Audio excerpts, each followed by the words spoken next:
My name is Julie Tillman Lake. I am 32 years old.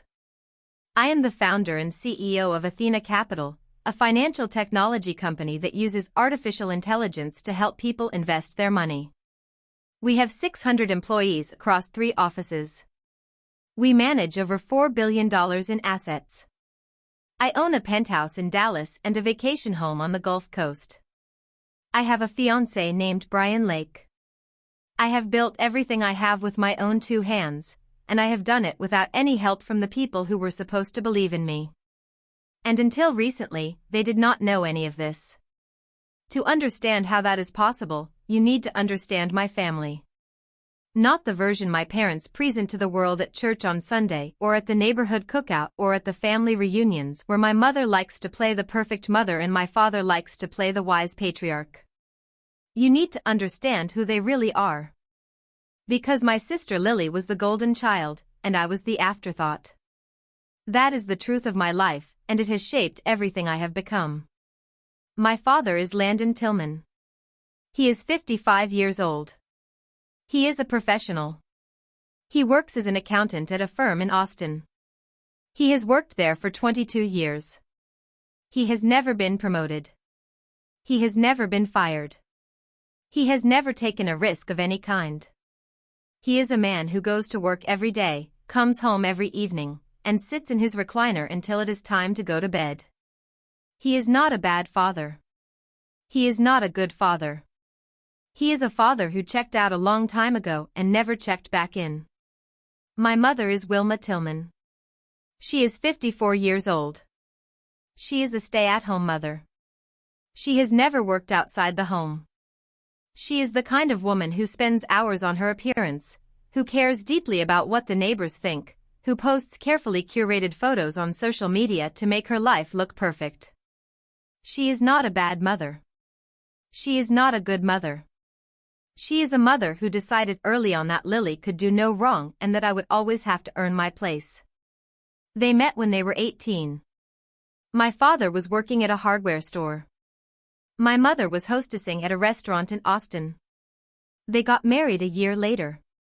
They had Lily a year after that.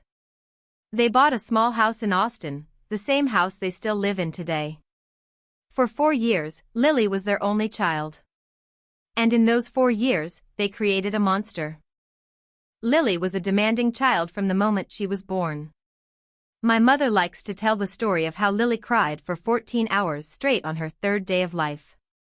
She tells it like it is a badge of honor, like it proves that Lily was special, that Lily had spirit, that Lily was too strong-willed to be contained by ordinary rules. She tells it to show what a strong woman Lily was, even as a baby. She never tells it as a warning. When Lily was a toddler, she had meltdowns constantly. In the grocery store, she would scream until my mother bought her candy. In restaurants, she would throw food until my father took her outside. At family gatherings, she would shriek and cry and kick until every adult in the room was paying attention to her.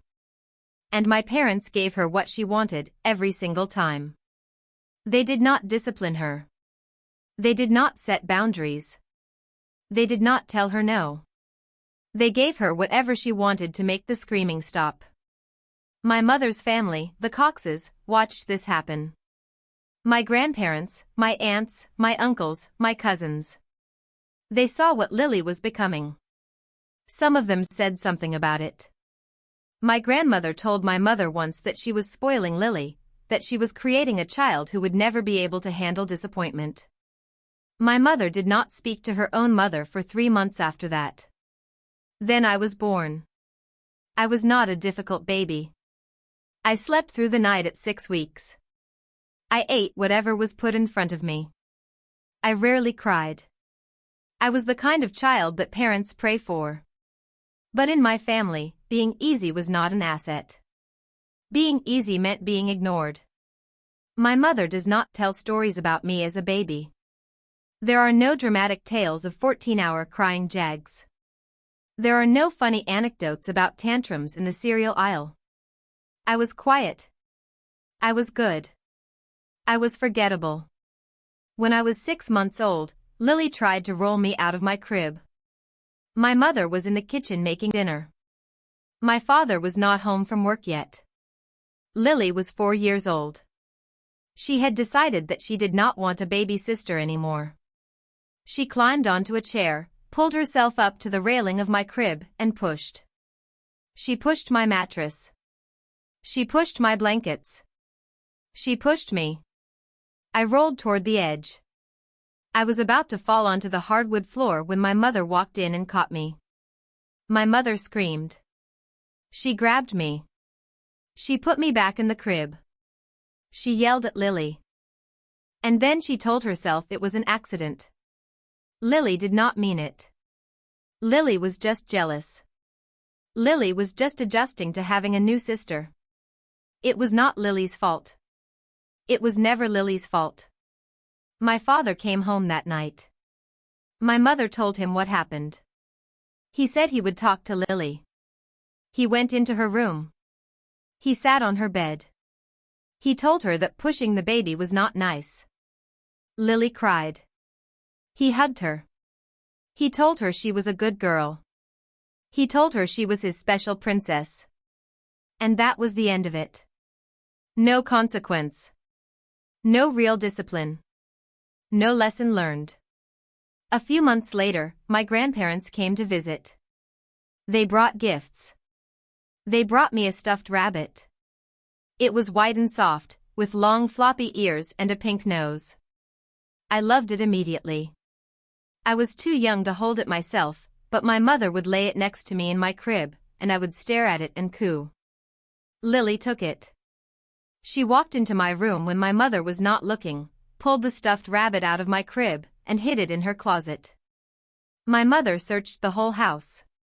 She could not find it. She assumed she had lost it somewhere. She bought me a new one. Lily took that one too. It was not until a week later that my mother found both stuffed rabbits in Lily's closet, hidden under a pile of clothes. My mother asked Lily why she took them. Lily said they were hers. My mother told her they were not. Lily had a meltdown. She screamed. She cried. She threw herself on the floor. My mother gave her one of the rabbits to keep, just to make her stop. The other rabbit went back in my crib. That was the pattern of my childhood. Lily wanted something, Lily took it, Lily threw a tantrum, Lily got what she wanted. And I learned, very early, that my wants did not matter. That my feelings did not matter. That I existed to fill the spaces that Lily did not occupy. As we grew older, the dynamic did not change. It calcified. When I was 5 and Lily was 9, I brought home a finger painting from kindergarten. I was proud of it. It was a picture of our family. Stick figures in finger paint and glue and glitter. I had spent an hour on it. My mother put it on the refrigerator. Lily came home from school, saw it, and ripped it off the refrigerator. She tore it in half. She said it was ugly. My mother told her not to tear my things. Lily cried. My mother said it was okay, that Lily was just tired, that she did not mean it. The ripped painting stayed on the counter until my father threw it away that night. When I was 7 and Lily was 11, I got an award at school for reading the most books in my class. I brought the certificate home. My mother said that was nice. She put it on the refrigerator. Lily came home, saw it, and said she had read more books than me last year. My mother said, "That is true, Lily. You have always been such a good reader." My certificate stayed on the refrigerator for 3 days. Then it disappeared. I never found out what happened to it. When I was 9 and Lily was 13, I made the honor roll for the first time. I brought home my report card. All A's and 1 B. My mother glanced at it and said, "Good job, Julie." Then she went back to making dinner. Lily came home with a C in math and a B in English. My mother sat with her for an hour, helping her with her homework, telling her she could do better, that she was smart enough, that she just needed to apply herself. She never sat with me. I did not need her to. But I wanted her to. Now let me explain something. Lily never missed a birthday. Every year, my parents threw her a celebration. There was always a cake. There were always presents. There were always friends. There were always photos that my mother posted on social media with captions about what a special day it was for her beautiful daughter. However, my birthdays were not celebrated. For example, there was a birthday when I was 9. I wanted a simple party. A few friends. Cake and ice cream. Maybe a game of tag in the backyard. I told my mother what I wanted. She said she would see what she could do. Then Lily announced that she wanted to go to the mall that Saturday with her friends. My mother spent the whole weekend driving Lily and her friends around. She never threw me the party. My mother gave me $20 and told me to buy myself something nice. I bought a book. I read it alone in my room. But my grandparents saved it. The weekend after my birthday, they took me out to a famous arcade in Austin. My grandmother bought me pizza and ice cream and a small cake with candles. My grandfather played skee-ball with me for 2 hours. I won enough tickets for a stuffed animal. It was the best birthday I had that year. Lily was not invited. When she found out, she had a meltdown. She screamed that it was not fair, that she should have been invited, that my grandparents loved me more. My mother called my grandmother to complain.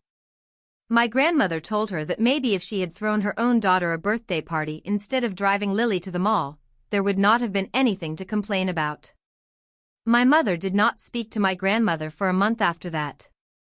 When I was 10 and Lily was 14, I started playing the flute in the school band. I practiced every day. I got good at it. I was selected for the all-district band. I had a concert. I asked my parents to come. My mother said she would try. My father said nothing. On the night of the concert, they did not come. I played my flute on that stage. I played well. The conductor complimented me afterward. My teacher said I had real talent. I walked out to the lobby, looking for my parents. They were not there. I called my mother from the payphone. She said, "I am sorry, sweetie. Lily's friend was having a hard time. We did not want to leave her. You understand." I understood. I understood that I would always come second. That Lily would always come first. That my achievements were nice but Lily's needs were necessary. That understanding did not make it hurt any less. When I was 12 and Lily was 16, Lily started getting into serious trouble. She was caught drinking at a party. She was suspended from school for 3 days. My parents grounded her for a week. Then they ungrounded her early because she said she was sorry. They told themselves it was a phase. They told themselves she was just being a teenager. They told themselves that she was so charming, so charismatic, so full of life that she was bound to make mistakes. They told themselves everything except the truth, which was that they had raised a child who did not believe in consequences. Lily graduated from high school with mediocre grades. My parents sent her to Texas A&M anyway. They took out loans to pay for it. They talked about how proud they were of their daughter going to college. They told everyone at the family reunion how Lily was going to be a business major, how she was going to do great things, how she was destined for success. Lily lasted 1 year at Texas A&M. She failed most of her classes. She spent her time partying and posting on social media. She came home for the summer and announced that college was not for her. She was going to be an influencer. She had a gift for connecting with people, she said. She did not need a degree. My parents said, "That is wonderful, Lily. We believe in you." I was 15 years old when Lily dropped out of college. I watched my parents praise her for quitting. I watched them support her decision to chase a dream that had no foundation, no plan, no backup. I watched them tell her she was brave and creative and destined for greatness. And I made a decision. I decided that I was going to be the opposite of Lily in every way. She quit. I would persevere. She made excuses. I would take responsibility. She expected the world to give her things. I would earn them. That decision saved my life. Lily's influencer career went nowhere. Fashion. Fitness. Food. She tried them all. She posted photos and videos and gained a couple hundred followers, most of them bots. She did not make any money. My parents supported her through all of it. They let her live at home, eat their food, use their car. They gave her money for clothes and makeup and restaurant meals so she could create content. They never asked her to get a real job. Lily was 20 years old, living in my parents' house, with a couple hundred followers and no income. And my parents thought she was the most wonderful person in the world. When I was 18, I graduated from high school. Valedictorian. Perfect GPA. I had scholarships to several universities. I chose MIT. I wanted to study artificial intelligence and finance. My parents did not come to my high school graduation. Lily had a photo shoot. They said they would celebrate with me when I got home. My grandparents, aunts, uncles and cousins showed up. They celebrated with me. My grandparents took me out to dinner and bought me a new laptop as a graduation gift. My parents did not celebrate with me. They were busy helping Lily edit her photos for Instagram. I paid for MIT myself. Scholarships covered most of it. I worked 3 jobs to cover the rest. Campus library. Research assistant. Tutoring. 60 hours a week on top of a full course load. I graduated in the top 10% of my class. I took a job at a hedge fund in Dallas. I wanted to be close to home, even though home did not want me. My parents did not come to my college graduation either. Lily had a brand collaboration. A free box of protein bars in exchange for a post. My mother was staging the photos. My father was driving her to the location. They could not miss it. I sat in my cap and gown among thousands of other graduates. I watched families hug and cheer and take photos. My grandparents were there. My aunts and uncles and cousins were there. My parents were not. I did not cry. I had stopped crying over my parents a long time ago. I worked at the hedge fund for 4 years. I learned how financial markets really worked. I learned how to build trading algorithms. I learned how to raise capital and pitch to investors. And then, when I was 26, I started my own company. I called it Athena Capital. I started with $87,000 in savings. I worked out of a 1-bedroom apartment in Dallas. I wrote every line of code. I tested every algorithm. The first year was brutal. No clients. Burning through my savings. Ramen noodles and peanut butter sandwiches every day. I drove a Ford Focus with 150,000 miles on it. I wore the same 2 blazers to every meeting. In the second year, I landed my first client. A small investment firm in Dallas. They gave me $1 million to manage. I turned it into $1.3 million in 12 months. That got people's attention. That year I bought my first Tesla. By the third year, 10 clients. $50 million under management. By the 5th year, 100 clients. $1 billion. 40 employees. A real office in downtown Dallas. Last year, I managed $4 billion. I had 600 employees. I also bought my first BMW. I met Brian Lake 3 years before the reunion. He was an architect. I was at a coffee shop near my office, reviewing documents on my laptop. He walked in and ordered a black coffee. There was a problem with the espresso machine. He waited 15 minutes without complaining. He joked with the barista and made her laugh. I watched him. He caught me watching. He smiled. He walked over. Is this seat taken? I said it was not.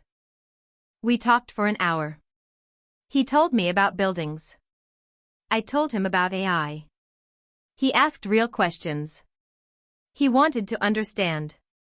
When I told him about the billions of dollars, he did not get intimidated. He got interested. We went on our first date that weekend. Italian place.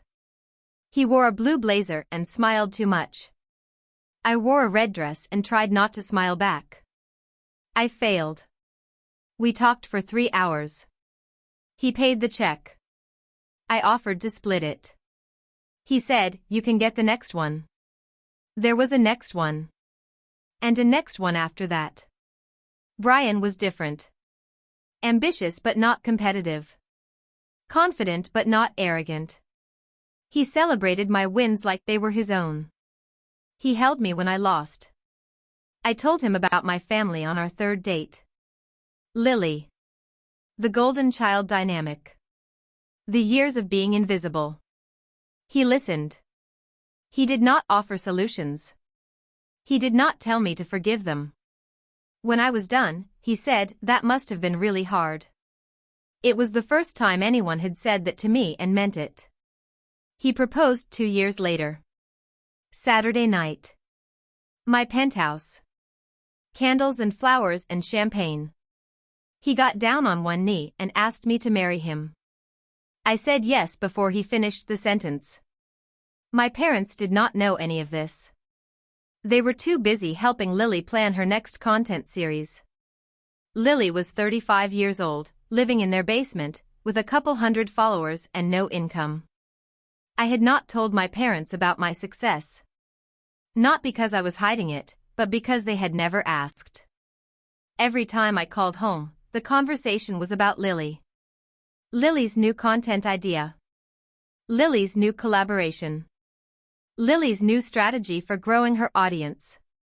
Lily's new plan for becoming famous. My parents talked about Lily the way other parents talked about their children who had won Olympic medals or Nobel Prizes. They talked about her with pride and hope and unwavering belief. They asked me how my job was going. I said fine. They did not ask follow-ups. They asked me if I was seeing anyone. I said I was dating a man named Brian. They said that was nice. They did not ask his last name or what he did or whether I was happy. They did not want to know. Because knowing would mean admitting that I was doing well, and admitting that I was doing well would mean admitting that they had not been there for it. It was easier for them to believe that I was still figuring things out. That I was still finding myself. That I was still on the journey, not yet at the destination. I let them believe it. It was easier than having the conversation. Every 2 years, my mother's family has a reunion. The Cox family gathering. It is held at my grandparents' house outside Austin. Their backyard is big enough for everyone. There are long tables set up in the backyard and folding chairs scattered across the lawn. My aunts and uncles and cousins. My grandfather, who is 82 years old and still sharp. My grandmother is there too, sitting in her usual spot at the head of the table. I had not been to a family reunion in 6 years. I had been busy building my company. I had been busy working. I had been busy being too tired to deal with the questions and the comments and the comparisons. 3 weeks before the reunion, I did a photo shoot for Forbes. They were running a feature on me. A photographer came to my office in Dallas. Hair and makeup. 3 outfit changes. An interview that lasted 2 hours. They asked about my childhood. They asked about my family. I told them the truth. That my parents had not been involved. That I had built everything myself. That I had done it without any help. The article was scheduled to drop the Saturday of the reunion. The editor told me weeks ahead of time. We are publishing on Saturday. It will go live at noon. I remember reading that email and feeling my chest tighten. The reunion started at 11. Lunch would be around noon. My whole family would be sitting at those long tables in my grandparents' backyard, with their sweet tea and their paper plates, and right in the middle of all of it, the truth about me would arrive in every phone in the room. My parents would not be able to spin it. They would not be able to say I was still finding myself. They would not be able to dismiss me. Not this time. Not in front of everyone. It was time for my family to really see me. I drove to the reunion in my Ford Focus. It was the same car I had been driving for years. I could drive my Tesla or my BMW, but I wanted to maintain the illusion. I pulled into my grandparents' driveway. I saw the house. I saw the long tables in the backyard. I saw the clusters of relatives talking and laughing in the backyard. I saw my parents. They were standing with Lily, who was posing for photos in front of the old oak tree. My mother was directing her. My father was holding a reflector. I walked over. My mother saw me. She smiled. "Julie, you made it." "Hi, Mom," I said. My father nodded at me. "Julie." Lily looked up from her phone. "Oh, hey, Julie." That was it. No hug. No excitement. Just acknowledgement, like I was a distant cousin they had not expected to see. I spent the next hour making the rounds. I talked to my aunts and uncles. I talked to my cousins. I talked to my grandfather, who hugged me tight and told me he missed me. At lunch, my mother made a toast. She stood up at the head of the table, holding a glass of sweet tea. She talked about how wonderful it was to have the family together. She talked about how proud she was of her daughters. She singled out Lily. She talked about how creative Lily was, how brave she was to pursue her dreams, how she admired Lily's persistence. She did not mention what Lily actually did or how much money she made or that she was 36 and living in her parents' basement. I looked across the table at my grandfather. He was watching me. He had a knowing look on his face. He knew. He had always known. One of my cousins, a woman named Rachel who I had not seen in years, spoke up. "Julie, I heard you are doing something with computers. What is it exactly?" Before I could answer, my mother jumped in. "She works at a tech company. She does some kind of programming. Honestly, I do not really understand it. It is all very technical." Then my cousin Mark's phone buzzed. He looked down. His eyes went wide. "Wait. I just got a news alert. Athena Capital just crossed $5 billion in assets. There is a Forbes article attached." My cousin Rachel said, "Hey, I have investments with them. Athena has been managing my retirement accounts. I have been getting incredible returns." Another cousin, Mark, spoke up. "My wife and I use Athena Capital too. We have been recommending it to everyone." My Aunt Carol's phone buzzed next. Then my Uncle Dave's. Then my cousin Rachel's. One by one, phones around the table started buzzing with the same news alert. The Forbes article was making the rounds. My cousin Rachel stared at her screen. "The AI whiz who beat the market," she read aloud. "It says here Athena Capital is a fintech company. The founder is Julie Tillman. That is you, Julie." My Aunt Carol was scrolling through the article on her phone. There is a picture of her office. It says she lives in a penthouse in Dallas. $4 million. She tells people it is a small apartment. Everyone looked at me. I did not say anything. I did not need to. The article said it all. My mother's face went pale. My father stopped chewing. Just then, the back gate opened. My Aunt Patricia and Uncle James walked in. They were late. They always ran late. "Sorry we are late," Aunt Patricia said. "We stopped for gas." Uncle James noticed the looks on everyone's faces. "What is going on? You all look like you have seen a ghost." My cousin Rachel spoke up. Julie owns Athena Capital. It is a billion-dollar fintech company. She was just on the cover of Forbes. Aunt Patricia laughed. Surely you are not that dense. You did not know your own daughter owns a billion-dollar company? Uncle James shook his head. I have been telling my coworkers about Julie's company for 2 years. I invested with her 2.5 years ago. Aunt Patricia looked at me and smiled. We are so proud of you, Julie. The silence stretched for what felt like an hour. Then my grandfather started laughing. He was 82 years old, and he laughed so hard that he had to put down his fork. That is my granddaughter, he said. That is the cock's blood in her. Aunt Carol looked at me. Why did you not tell us, Julie?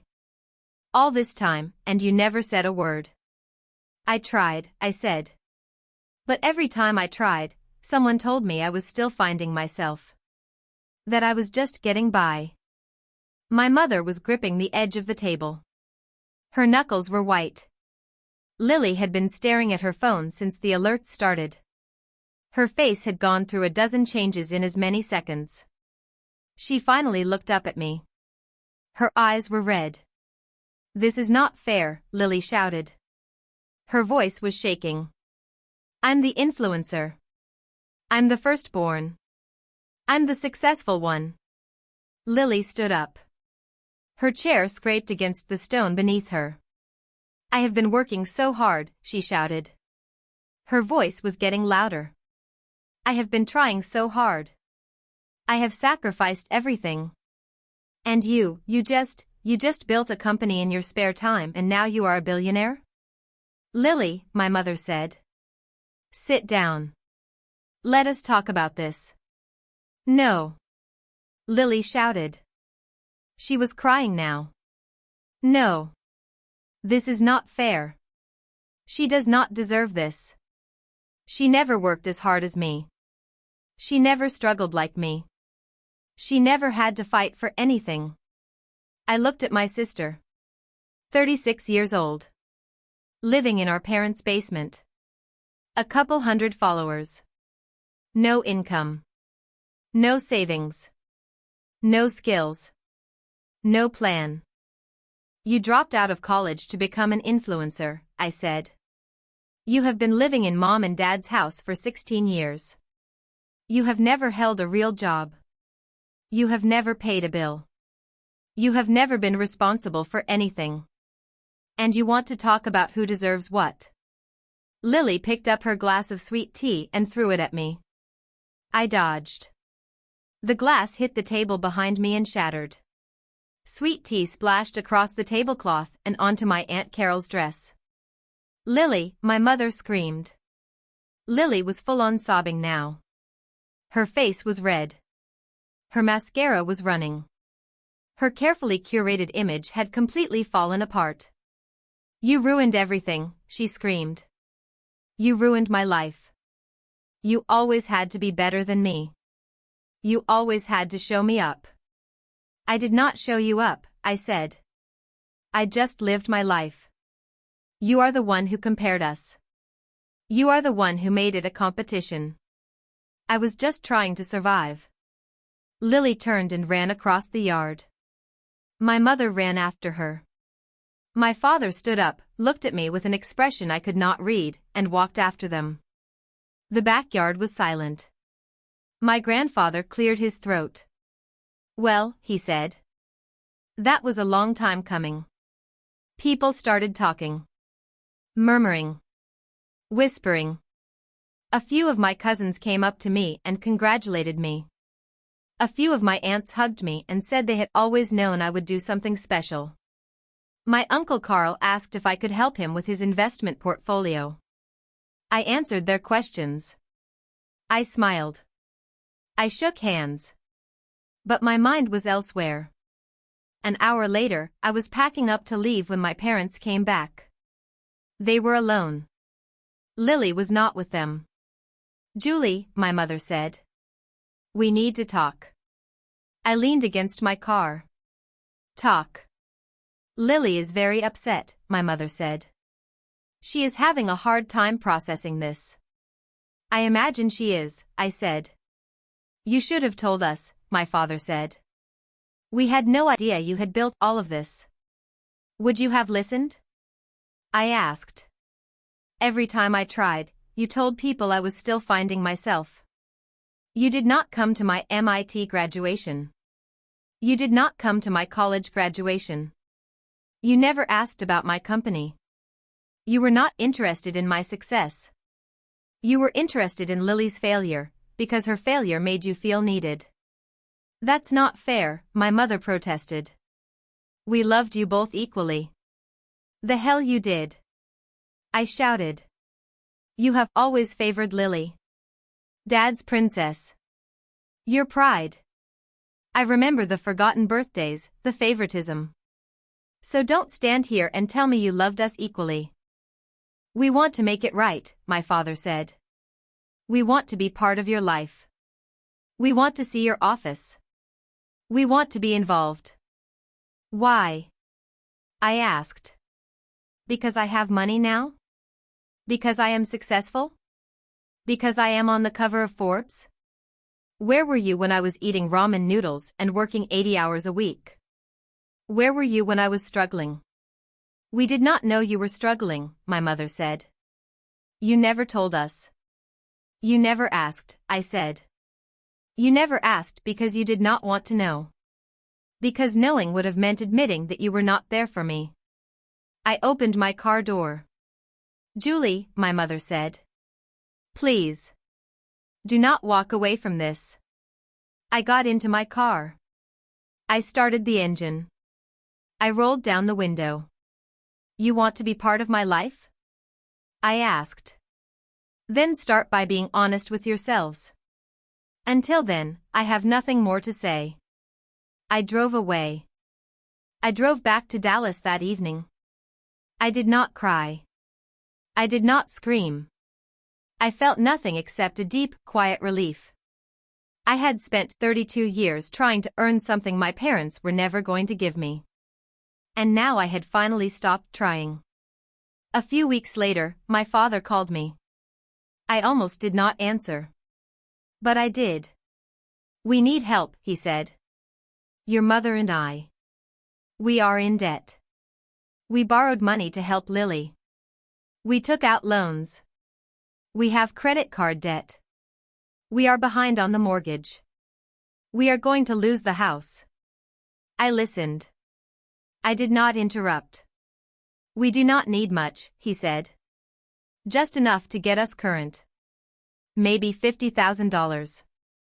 We can pay you back. I looked out my window at the Dallas skyline. I thought about everything. The childhood. The concerts they missed. The graduations they skipped. The years of being invisible. $50,000, I said. Yes, my father said. Just to get us through. No, I said. My mother got on the phone. She was crying. Julie, please. We are your parents. You are two people who gave birth to me, I said. That does not make you my parents. Parents show up. Parents support their children. Parents make sacrifices. You did none of those things. Not for me. Everything you had, everything you were, everything you are, went to Lily. And now that Lily cannot help you, you are coming to me. We made mistakes, my father said. We know that. We are sorry. You are not sorry, I said. You are desperate. There is a difference. And I am not going to reward your desperation with my hard-earned money. I hung up the phone. 3 months passed. I did not call them. They did not call me. The silence was uncomfortable at first. Then it was liberating.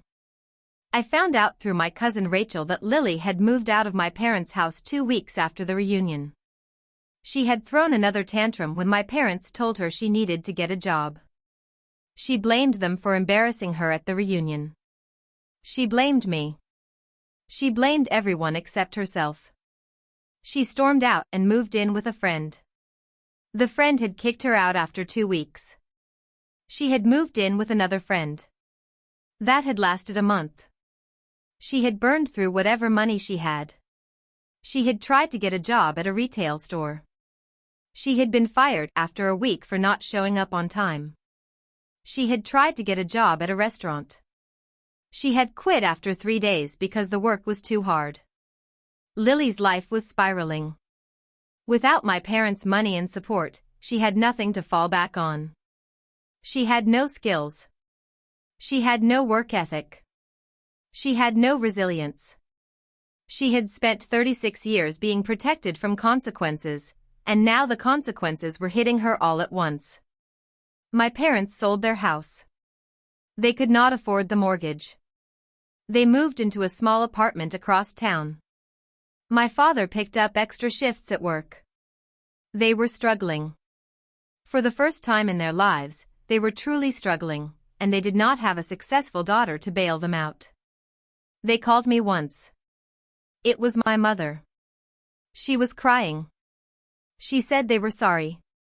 She said they had made mistakes. She said they wanted to make things right. She asked if I would come to dinner. I said no. She asked if I would at least talk to them. I said I needed time. I was not being cruel. I was being honest. I needed time to figure out what kind of relationship I wanted with them, if any. Whether forgiveness was possible. Whether some wounds were too deep to heal. I spent that time with Brian.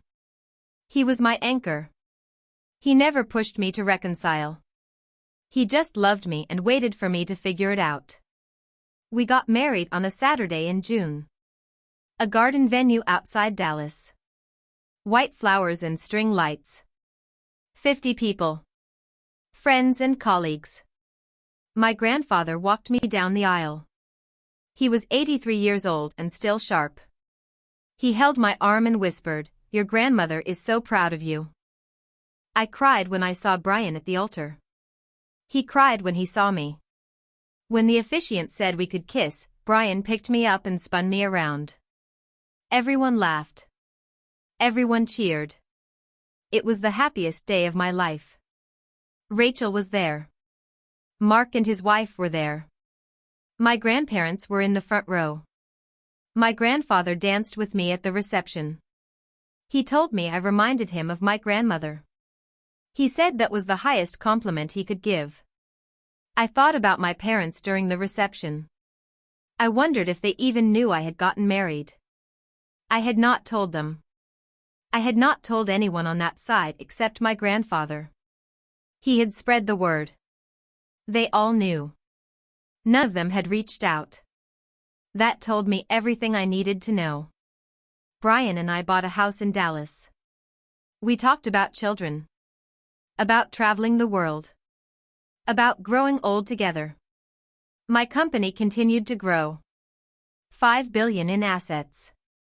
Offices in New York and London. Conferences. Financial news channels. I was becoming someone people recognized. And Lily continued to spiral. She asked to move back in with my parents. They said no. For the first time in her life, they said no. They had sold their house. They were living in a small apartment. My father was working extra shifts.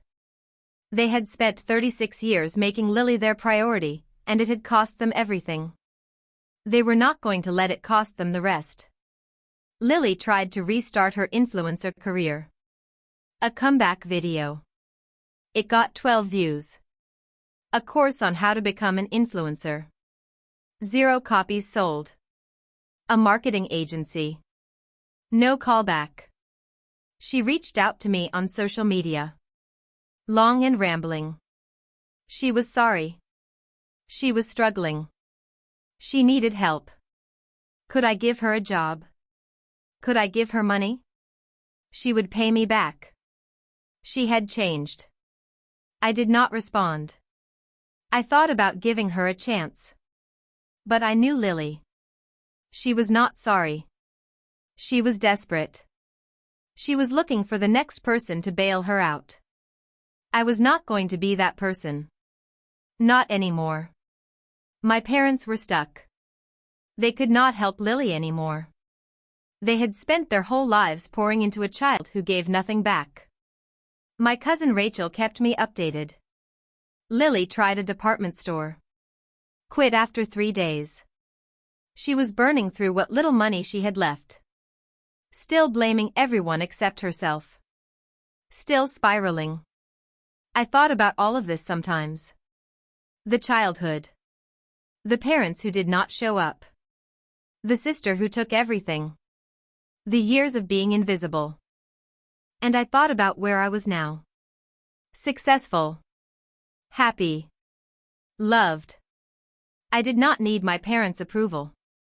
I had built a life that did not require their validation. I had found people who saw me. My name is Julie Tillman. I am 32 years old. I am the founder and CEO of Athena Capital. I am married to the love of my life. I have built a company that manages billions of dollars. I have built a life that is my own.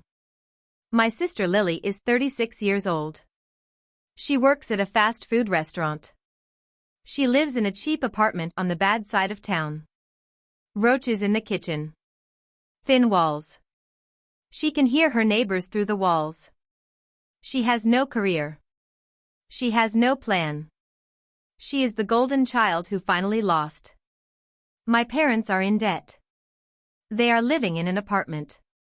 My father is working extra shifts just to get by. They are the people who chose one daughter over the other and ended up with neither. And I am standing.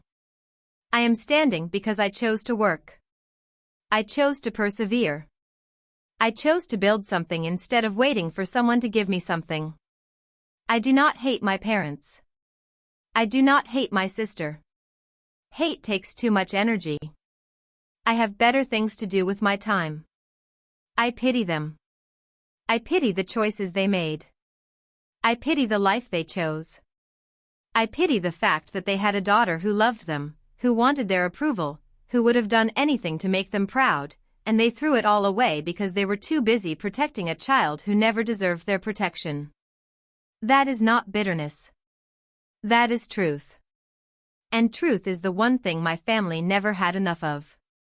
I have a loving husband and a thriving career. And that is enough. My name is Julie Tillman Lake. I am 32 years old. I am successful. I am happy.